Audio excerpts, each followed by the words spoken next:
Et nous voyons que certains n'arrivent pas à appréhender la situation où tout le monde s'agglutine à Cotonou, Porto Novo, voire Cadavi.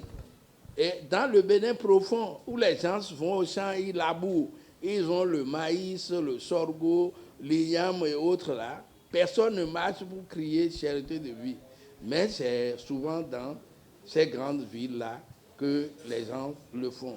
Normalement, ils doivent savoir, quand on parle de problèmes de climat, vous voyez, de l'environnement déjà, et que déjà à partir du 15 mars, il n'y a pas plu, et 45 jours, durant 45 jours, on n'a pas pu mettre des grains dans le sol, mais le paysan, il aura peur même de défaire ses greniers et de mettre le maïs sur le marché, de mettre son manioc sur le marché, de mettre son sorgho sur le marché.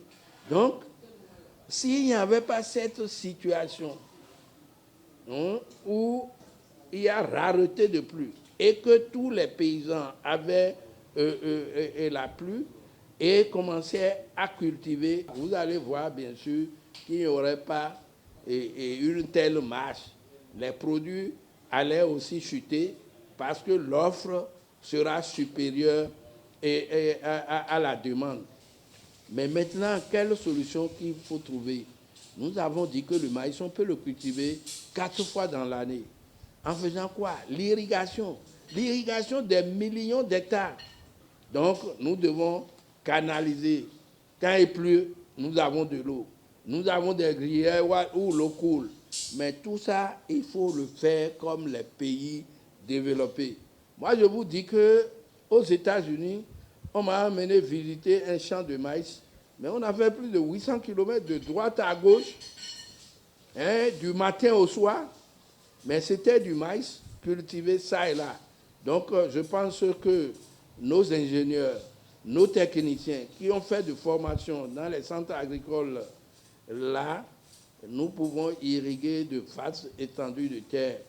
Et eux, avec des paysans organisés, des producteurs organisés, ils seront en train de produire du maïs, du riz, du haricot, tout ce qu'il nous faut matin et soir. Et avoir des greniers qui conservent tel que l'ONASA le faisait dans le temps.